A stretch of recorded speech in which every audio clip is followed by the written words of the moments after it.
رحم الله من قرأ الفاتحة. بسم الله.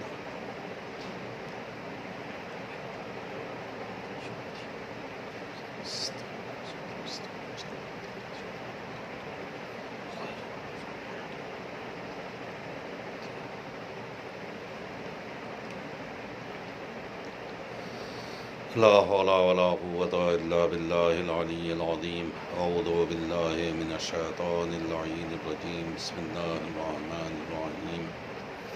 الحمد لله الذي خلقنا في أمته الذي فاز رتبته إلى قاب قوسين وأكرمنا بولاية وسيعه الذي ردت له الشمس مرتين وشرفنا بحب الزهراء أم السبتين التي فضلت على نساء العالمين وجعلنا من الباكين على مصاب الحسن والحسين وتسعة من ذرية الحسين الذين من بكى على مصابهم رجها حسناته أعمال الثقلين وهم أئمة المشرقين وهداة المغربين صلوات الله عليهم ما دامت طلوع النيرين. الصلاة والسلام على النبي الأمي مكي المدني القرشي الهاشمي الأبطحي النبي المسدد بشير المؤيد نذير الممجد المصطفى الأمجد المحمود الأحمدي أبي القاسم محمد اللهم صل وعلى أهل بيته الطيبين الطاهرين المعصومين المظلومين ولعنة الله على أعدائهم أجمعين من الآن إلى قيام يوم الدين. أما بعد فقد قال الله في كتابه المجيد بسم الله الرحمن الرحيم يا أخت هارون ما كان أبوك امرأ سوء وما كانت أمك بغيا فأشارت إليه قالوا كيف نكلم من كان في المهد صبيا قال إني عبد الله آتاني الكتاب وجعلني نبيا وجعلني مباركا أينما كنت وأوصاني بالصلاة والزكاة ما دمت حيا. عزیزان محترم و عاشقان امام حسین علیہ السلام، پروردگار عالم والد امام حسین جناب فاطمہ زہرا سلام اللہ علیہ کے صدقے اور طفیل میں ہماری اس کوشش کو اپنی بارگاہ میں درجہ قبولیت عطا کرے، اور جتنے بھی چاہنے والے عزادار سننے والے ہیں پروردگار سب کو صحت و سلامتی عطا کرے، توفیقات و درجات میں بلندی عنایت کرے۔ پروردگار بحق محمد وآل محمد، خاص طور سے بانی اعضاء ہمارے آصف جاں بھائی، الہی انہیں صحت و سلامتی عطا کر۔ اے میرے معبود، ان کے رزق میں وسعت عطا کر، کاروبار میں ترقی عنایت کر، دلی مراد کو پورا فرما۔ عزاداری کے صدقے میں انہیں، ان کے گھر والوں کو آفات عرضی و سماوی سے محفوظ رکھ، دینی اور دنیاوی مشکلات کو حل فرما۔ اے میرے معبود بحق محمد وآل محمد، عزائے امام حسین برگزار کر کے اس سے بہتر انداز میں بی بی کی بارگاہ میں ہدیے کی توفیق عنایت کر۔ عزیزان محترم، ایک سلسلہ گفتگو ہے جو آپ حضرات کی خدمت میں عرض کرتا چلا جا رہا ہوں۔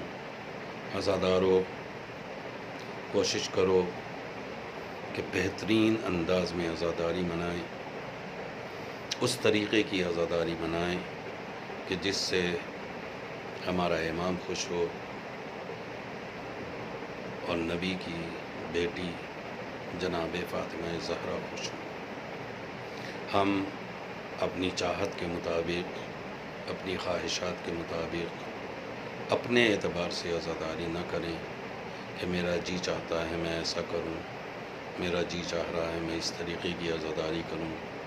نہیں، میرے چاہنے سے کچھ نہیں ہوتا، وہ چاہت ادا کرنی ہے جو جناب زہرا کی ہے، وہ چاہت ادا کرنی ہے جو امام حسین کی ہے۔ اور دوسری بات، ہم اپنی عزاداری سے اپنی خواہشوں کو پورا نہ کریں بلکہ مقصد امام حسین کو پورا کریں۔ ہمیں ہر پل عزاداری میں دھیان رکھنا ہوگا، ہر پل عزاداری میں خیال رکھنا ہوگا کہ امام حسین کا مقصد کیا ہے، امام حسین کی چاہت کیا ہے۔ اگر ہماری عزاداری سے مقصد امام حسین پورا نہیں ہو رہا ہے تو یہ عزاداری نہ سیدہ کو پسند ہے اور نہ امام حسین کو پسند ہے، بلکہ صرف آپ کی توجہ مبذول کرنے کے لیے ایک جملہ ادا کر رہا ہوں۔ اگر آپ کو ملے تو آپ پڑھیں یا کسی بھی طریقے سے اس خطبے کی طرف دھیان دیں جو امام حسین نے میدان مینا میں انجام دیا۔ جو خطبہ امام حسین نے میدان مینا میں دیا ہے اس کے اندر یہ جملے موجود ہیں کہ اے میرے دوستو، اے میرے ساتھیو، اے میرے ساتھ جانے والو، ایک بات کا دھیان رکھنا کہ اگر تمہارے اوپر لوگوں کے حق میں سے کسی کا حق باقی ہے، اگر تمہارے اوپر تمہارے اجزاء کا، تمہارے دوستوں کا، تمہارے رشتہ داروں کا، تمہارے پڑوسیوں کا، تمہارے گھر والوں کا اگر تمہارے اوپر حق موجود ہے یا حق کے پروردگار میں سے تمہارے اوپر کوئی حق موجود ہے تو وہ میرے ساتھ نہ جائے، اس لیے کہ میں ایسے شخص کو لے جانے کے لیے تیار نہیں ہوں کہ جس کے اوپر حقوق الناس موجود ہو، جس کے اوپر حقوق اللہ موجود ہو۔ عزیزو، اس جملے کے اندر امام حسین نے بڑی گہرائی کو مد نظر رکھا ہے۔ خود کوشش کریں، اس کے بارے میں فکر کریں کہ اگر امام حسین اپنی زبان سے کہہ رہے ہیں کہ اگر کسی کے اوپر کسی کا حق باقی ہے تو وہ میرے ساتھ نہ ہے، اگر کسی کا حق لے کے ہم عزاداری کر رہے ہیں، کسی کا حق مار کے عزاداری کر رہے ہیں، کسی کو اذیت دے کے عزاداری کر رہے ہیں، کسی کو مشکل میں عزاداری ڈال کے عزاداری کر رہے ہیں تو میرے خیال میں امام حسین کو اس طریقے کی عزاداری پسند نہیں ہے، بلکہ اماموں نے تو ہمیشہ اپنے حق سے درگزر کی ہے، ہمیشہ اپنے حق کو نظر انداز کر کے رہے ہیں، لیکن اگر حقوق الناس موجود ہیں تو امام بھی کہتے ہیں کہ ہم اس کو معاف نہیں کر سکتے۔ ہم اپنے حق کے بارے میں ہو سکتا ہے کہ آپ سے صرف نظر کر دیں، لیکن اگر کسی انسان کا حق آپ کے اوپر ہے تو جب تک وہ صرف نظر نہیں کرے گا ہم اس کے بارے میں کچھ نہیں کر سکتے۔ عزیز و توجہ کریں گے، غور کریں گے، میں اس سلسلے میں بہت ساری دلیلیں آپ کے پاس دے سکتا ہوں، آپ کو عطا کر سکتا ہوں، بلکہ میں ایک چھوٹا سا واقعہ آپ کی خدمت میں عرض کیے دیتا ہوں۔ مولائے کائنات علی ابن ابی طالب علیہ السلام کے دور خلافت کا ہے کہ آپ کے دور خلافت میں امام علی کی زرہ گم ہو گئی تھی۔ خود خلافت کا دور ہے مولائے کائنات کا اور زرہ گم ہو گئی۔ کچھ دنوں کے بعد وہی زرہ مولا علی کو ایک عیسائی کے ہاتھ میں دکھائی تھی، اور جیسے ہی مولا علی نے عیسائی کے ہاتھ میں اس زرہ کو دیکھا، علی اس عیسائی کو لے کر دربار میں گئے اور قاضی کے سامنے پہنچے اور اس کے خلاف اپنا دعویٰ پیش کر دیا کہ یہ زرہ میری ہے اور یہ اس کے ہاتھ میں موجود ہے، لہٰذا یہ زرہ میری ملکیت ہے، نہ میں نے اسی کسی کے ہاتھ فروخت کیا ہے اور نہ ہی کسی کو بطور تحفہ دیا ہے۔ جب میں نے نہ بیچا ہے نہ تحفے میں دیا ہے تو یہ زرہ اس کے پاس کیسے آ گئی؟ اور ایک عرصے بعد میری یہ زرہ اس شخص کے پاس برآمد ہوئی ہے۔ قاضی نے اس عیسائی کو مخاطب کرتے ہوئے کہا کہ زرہ کے سلسلے میں خلیفہ نے اپنا دعویٰ دائر کر دیا، اب اپنی صفائی میں تو کیا کہنا چاہتا ہے؟ اس نے کہا یہ زرہ میری ہے، میری ذاتی ملکیت ہے، لیکن اس کے ساتھ ہی ساتھ خلیفہ کو میں کسی بھی حال میں جھوٹا نہیں کہہ سکتا۔ آپ توجہ کریں یہاں کے اوپر، عیسائی ہے، مولا علی کو مولا نہیں مانتا ہے، مگر مولا علی کی خلافت کا دور ہے، کہہ رہا ہے کہ اگر خلیفہ وقت نے دعویٰ پیش کر دیا ہے تو میں یہ جانتا ہوں کہ زرہ میری ہے، میری ملکیت ہے، مگر میں کسی بھی حال میں علی کو جھوٹا نہیں کہہ سکتا ہوں۔ کیوں نہیں کہہ سکتا ہوں؟ ہو سکتا ہے انہیں پہچاننے میں تسامح ہو رہا ہو۔ جیسا توجہ کریں، قاضی نے مولائے کائنات کو مخاطب کرتے ہوا کہا کہ آپ مدعی ہیں اور یہ منکر ہے۔ آپ دعویٰ کرتے ہیں کہ یہ زرہ میری ہے اور یہ انکار کر رہا ہے کہ یہ زرہ میری نہیں ہے، لہذا آپ کی ذمہ داری ہے کہ اپنے دعوے میں ثبوت کے بطور کوئی گواہ پیش کرے۔ علی مسکرائے اور مسکرانے کے بعد آپ نے کہا کہ قاضی ٹھیک ہی کہتا ہے کہ مجھے گواہ پیش کرنا چاہیے، لیکن میں کیا کروں؟ میرے پاس کوئی گواہ نہیں ہے۔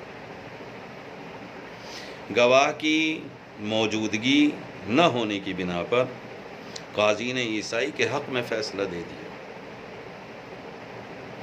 قاضی کا حکم سنتے ہی اس عیسائی نے زرہ اٹھائی اور دربار سے باہر نکل گیا، اپنے گھر کی طرف روانہ ہو گیا۔ اس نے کہا اب تو زرہ میری ہو ہی گئی، لہٰذا میں اس زرہ کو لے کے اپنے گھر جا رہا ہوں۔ لیکن عیسائی کو اچھی طرح معلوم تھا کہ یہ زرہ کس کی ہے۔ وہ ظاہر نہیں کر رہا تھا مگر اندرونی طور کے اوپر جانتا تھا کہ یہ زرہ میری نہیں ہے۔ چنانچہ چند قدم چلنے کے بعد اس پر ایک کیفیت طاری ہوئی اور پھر لوٹ کے آیا اور کہنے لگا، یہ طرز حکومت اور لوگوں کے ساتھ کیا جانے والا سلوک اور یہ انداز عام انسانوں جیسا نہیں ہے۔ معلوم ہوتا ہے کہ یہ طرز حکومت وہ طرز حکومت ہے جو انبیاء کا ہے۔ یہ انبیاء کی حکومت جیسی حکومت ہے۔ اور اس کے فوراً بعد اس نے اقرار کیا کہ یہ زرہ میری نہیں ہے بلکہ یہ زرہ خود مولا علی کی۔ اب آپ نے اندازہ لگایا، مولا علی خلیفہ وقت بھی ہیں، حکومت آپ کے ہاتھ میں ہے، طاقت آپ کے ہاتھ میں ہے، ایک کمزور آدمی ہے، اور ایسے عالم میں آپ نے زبردستی اس سے زرہ نہیں لی۔ اگر چاہتے تو لے سکتے تھے، مگر دعویٰ قاضی کے پاس پیش کیا تاکہ قاضی ہی فیصلہ کرے۔ لہذا میرے عزیزو توجہ کریں، اگر مولائے کائنات حکومت ہوتے ہوئے، طاقت ہوتے ہوئے، اختیار ہوتے ہوئے بغیر قاضی کے فیصلے کے زرہ اس عیسائی سے نہیں لے رہے ہیں تو پھر ہمیں سوچنا پڑے گا، ہمیں فکر کرنا پڑے گا۔ لہذا تھوڑے دنوں کے بعد کچھ عرصہ گزرا اور وہ عیسائی اسی بنا کے اوپر مسلمان ہو گئے۔ مسلمان کیوں ہوا؟ چونکہ مولا علی نے جس اخلاق کا مظاہرہ کیا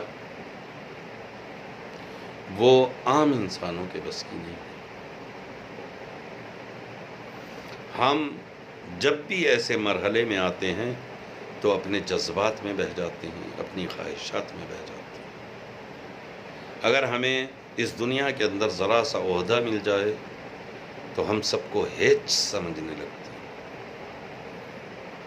لیکن مولائے کائنات کی زندگی سے اس واقعے کے ذریعے سے سبق ملتا ہے کہ تم جتنے بھی طاقتور ہو جاؤ، تمہارے پاس جیسی بھی عہدیداری اور حکومت اور ذمہ داری آ جائے، مگر تمہیں کام وہی کرنا پڑے گا جو شریعت کے دائرے میں۔ تمہیں عمل ویسا ہی کرنا پڑے گا جیسا اسلام چاہتا ہے۔ لہٰذا اس عمل کا نتیجہ یہ نکلا کہ وہ عیسائی جس نے قضاوت کے بعد زرہ مولائے کائنات کے اختیار میں یہ کہتے ہوئے دی کہ یہ زرہ میری نہیں ہے، یہ زرہ آپ ہی کی ہے،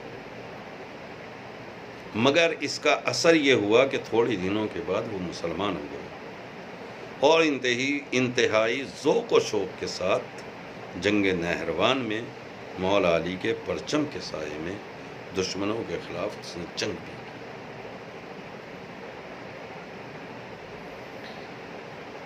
پتہ نہیں کہ میری بات آپ کے اذہان عالیہ تک پہنچی یا نہیں پہنچی، میں اپنے مقصد کو آپ کے ذہنوں کے اندر اتار سکا یا نہیں اتار سکا۔ اس طریقے کے بہت واقعات ہیں جو مولا علی علیہ السلام کی زندگی میں پائے جاتے ہیں۔ ایک صلوات پڑھ لیں محمد و آل محمد صلی اللہ علیہ وسلم۔ لہٰذا میرے عزیزوں، میرے دوستوں، میرے بھائیوں، غور کرو، فکر کرو۔ صرف نام عزا لینا کافی نہیں، صرف یہ کہہ دینا کہ میں عزادار ہوں، یہ کہہ دینا کہ میں نے عزاداری اختیار کر لی ہے، یا میں نے لباس سے عزا پہن لیا ہے، میں مجلسوں میں شریک ہونے لگا ہوں، میں جلوسوں کے اندر شریک ہو رہا ہوں۔ ان کے ساتھ ساتھ لازمی ہے کہ جس طریقے سے آپ نے لباس عزا پہنا ہے، ویسے ہی آپ کے اندرونی طور کے اوپر، باطن کے اوپر لباس اخلاق بھی آنا چاہیے۔ آپ کی روح کے عزادار ہونی چاہیے، آپ کی نیت، آپ کی ذہنیت، آپ کی طینت کو عزادار بننا چاہیے۔ یہ عزاداری بڑی محنتوں کے ساتھ ہم تک آئی ہے، اور امام حسین اس میں نہیں چاہتے ہیں کہ آپ اپنی انا کو پورا کریں۔ امام کا قطعاً یہ مقصد نہیں ہے کہ آپ اپنی خواہشات کو پورا کریں، بلکہ امام کا اصلی مقصد، امام کا اصلی ہدف صرف اور صرف یہ ہے کہ آپ واقعی عزادار بنیں اور ہمارے امر کو زندہ کریں۔ یہ عزاداری امام حسین احیائے امر امام، امام کے امر کو زندہ کرنے کے لیے ہے۔ لہٰذا مجلسوں کے اندر امام حسین کا وہ مقصد، امام حسین کا وہ پیغام بیان کیا جائے جس مقصد اور جس پیغام کو دینے کے لیے امام حسین نے مدینہ چھوڑا۔ میں ایک جملے میں ادا کر دیتا ہوں کیا مقصد ہے امام حسین کا۔ تو امام حسین نے اپنی زبان سے خود کہا، جب آپ مدینہ چھوڑ کے چلے ہیں تو وہ جملے آج بھی تاریخ کے اندر موجود ہیں۔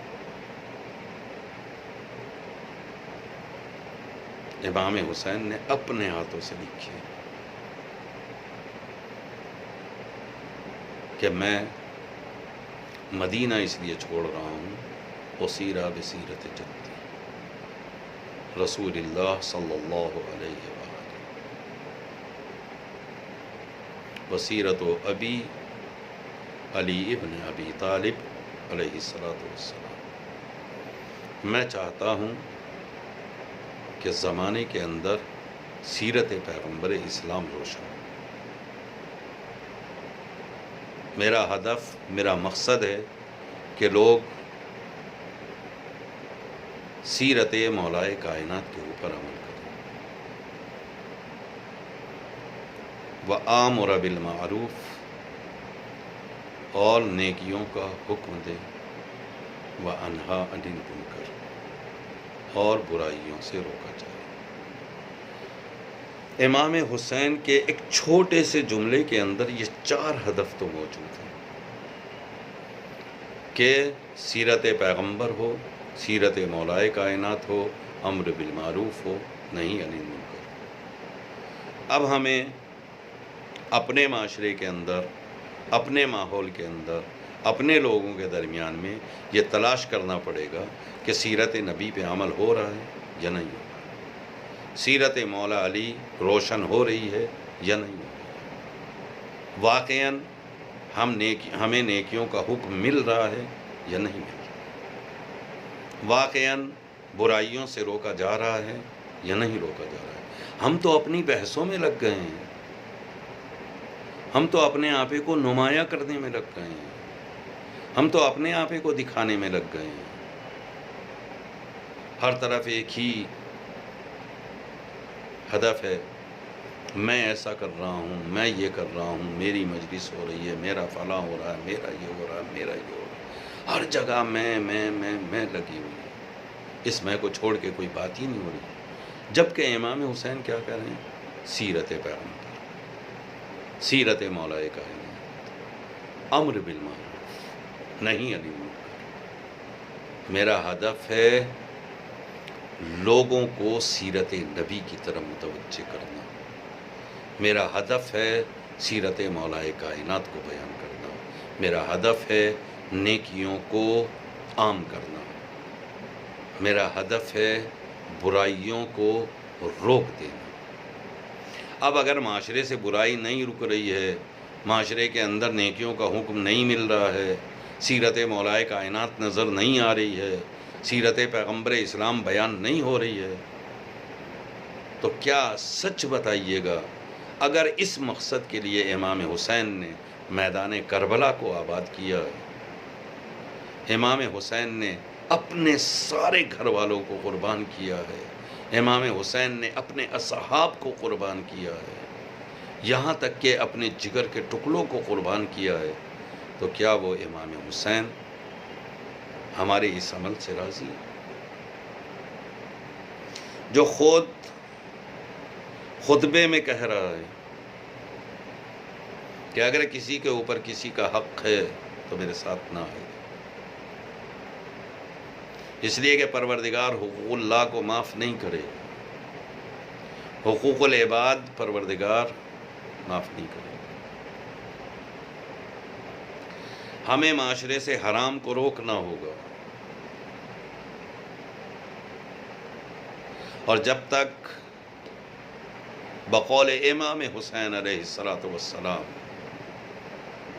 حرام کو نہیں روکا جائے گا، انسان نیکیوں کی طرف نہیں آ سکے گا،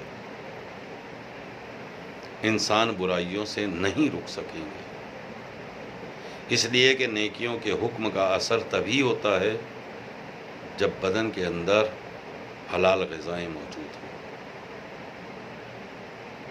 بس میرے عزیزوں، مجھے اس سے زیادہ عرض نہیں کرنا ہے، اور یہ مجلسیں ہیں اسی لیے، ان مجالسوں کا ہدف اور ان مجالسوں کا مقصد یہی ہے۔ ہم یہ سمجھتے ہیں کہ ہم عزاداری کر رہے ہیں، ہم ہی ہیں تو مجلس ہو رہی ہے، ہم نہیں رہیں گے تو مجلس نہیں ہوگی۔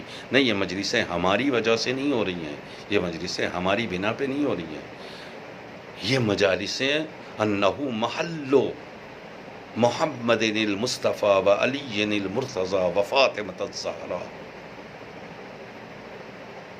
یہ عزاداری، یہ مجلسیں محل ہیں پیغمبر اسلام کا، محل ہیں مولا کائنات علی ابن ابی طالب علیہ السلام کا، محل ہیں جناب فاطمہ زہرا سلام اللہ علیہا کا، محل ہیں امام حسن مجتبیٰ علیہ السلام کا، ہم نہیں۔ اور خود توجہ کریں کہ جہاں نبی آ جائیں وہاں انسانوں کی کیا، جہاں سیدہ ہوں، جہاں مولا علی ہوں، اگر لوگ نہ بھی آئیں تو یہ ذوات مقدسہ ہیں مجلسوں کے اندر، انہو مشعر الحرام، مشعر حرام ہے یہ،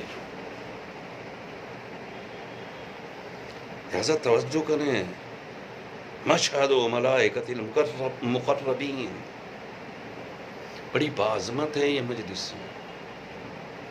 اگر ہم ان مجلسوں کے ذریعے سے بھی پیغام امام حسین کو نشر نہیں کر رہے ہیں تو پھر یقیناً ہم اپنی خواہش کو انجام دے رہے ہیں۔ بس میرے عزیزوں،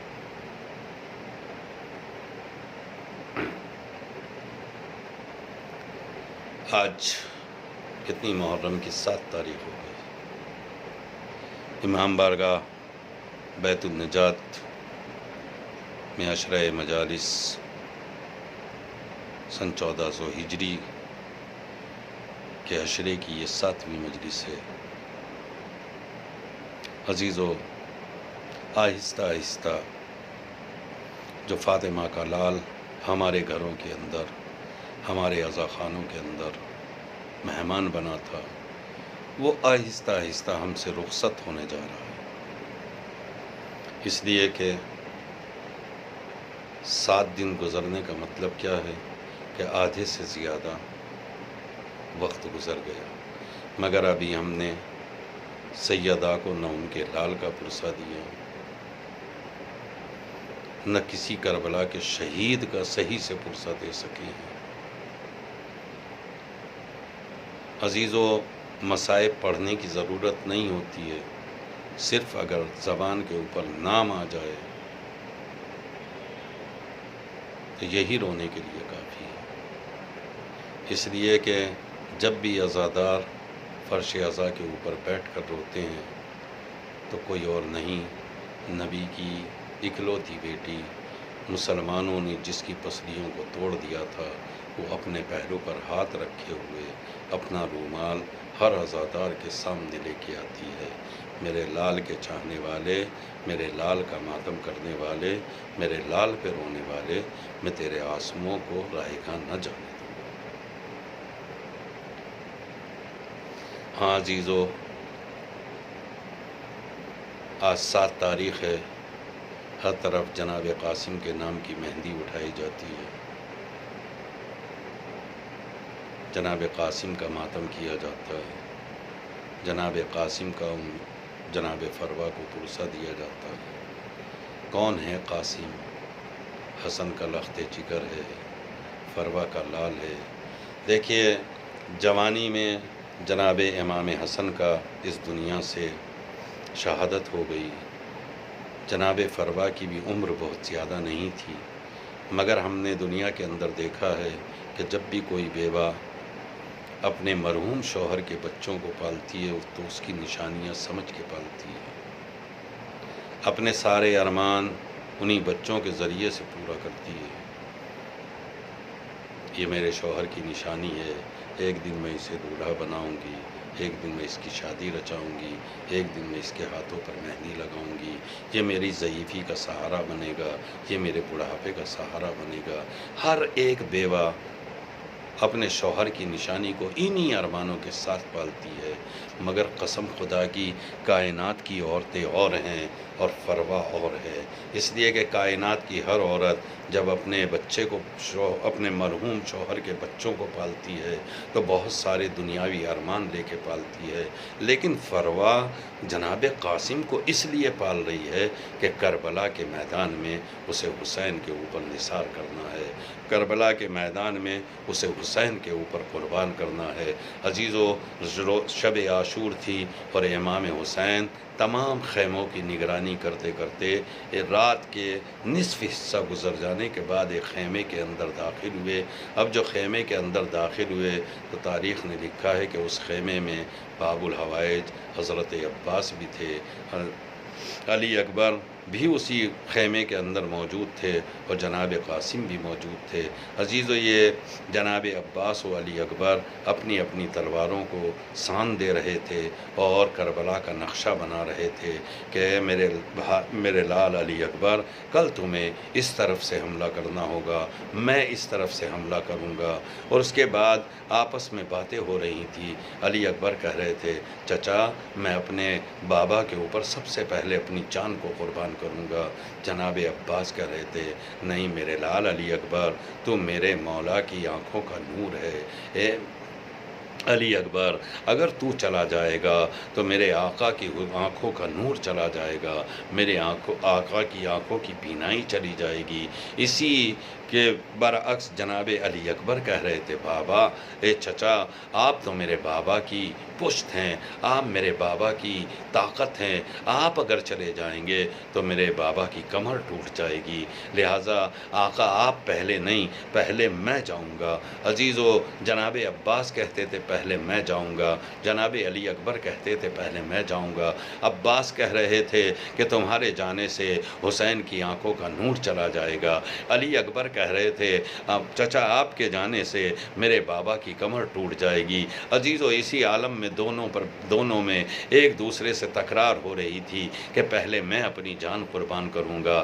پہلے میں اپنی جان قربان کروں گا۔ عزیزو درمیان میں حسن کا 13 سال کا قاسم بیٹھا ہوا ان دونوں کی باتوں کو سن رہا تھا کہ اگر علی اکبر چلے جائیں گے تو حسین کی آنکھوں کی بینائی چلی جائے گی، اگر عباس چلے جائیں گے تو حسین کی کمر ٹوٹ جائے گی۔ عزیزو درمیان میں قاسم نے بس ایک جملہ کہا، چچا عباس نہ آپ جائیں گے، اے بھائی علی اکبر نہ آپ جائیں گے، اکبر اگر آپ چلے گئے تو چچا کی بینائی چلی جائے گی، چچا آپ چلے گئے تو حسین کی کمر ٹوٹ جائے گی، مگر میں تو یتیم ہوں، میرے جانے سے نہ کسی کی آنکھوں کا نور جائے گا، نہ میرے جانے سے کسی کی کمر ٹوٹے گی۔ عزیزو بس اتنا جناب قاسم نے کہا۔ حسین اس منظر کو دیکھ رہے تھے، ایک مرتبہ آگے بڑھے، قاسم کو اپنے گلے سے لگایا، اے میرے لال یہ تو کیا کہہ رہا ہے کہ تیرے جانے سے کسی پہ کوئی فرق نہیں پڑتا، اے میرے لال قاسم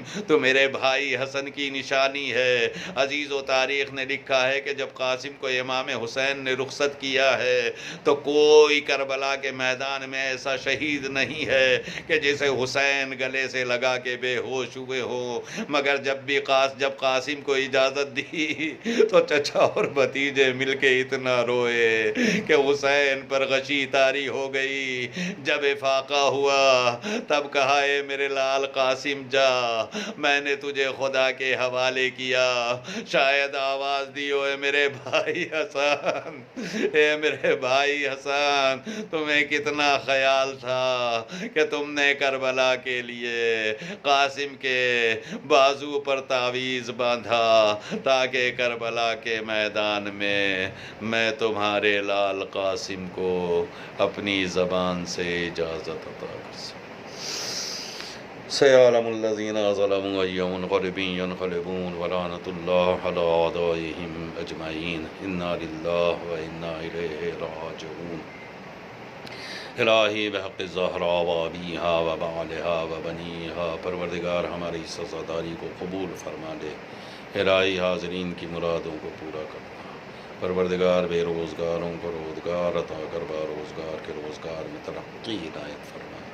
اے میرے معبود بحق محمد وآل محمد بانی عزا ہمارے آصف چا بھائی، الہی انہیں صحت و سلامتی عطا کر دے، پروردگار عزاداری کے صدقے میں دلی مراد کو پورا فرما دے، الہی رزق میں وسعت عطا کر دے، کاروبار میں ترقی عنایت کر دے۔ اے میرے معبود جتنی بھی دینی اور دنیاوی مشکلات ہیں ان مشکلوں کو حل فرما دے۔ اے میرے معبود بحق محمد وآل محمد پیچیدہ دور ہے، تمام عزاداروں کی حفاظت فرما۔ اے میرے معبود امر امام حسین کو زندہ کرنے کی توفیق دے۔ اے میرے معبود ہماری عزاداری ویسی ہی عزاداری ہو جیسی سیدہ کی رضا ہے، جیسے حسین کی رضا ہے، جیسے اماموں کی رضا ہے، جیسے اہل بیت کی رضا ہے۔ پروردگار بحق محمد وآل محمد اس سے بہتر ہدیے کی توفیق عطا کر دے، امام کے ظہور میں تعجیل فرما، ہمیں ان کے ناصرین میں شمار فرما۔ ماتم حسین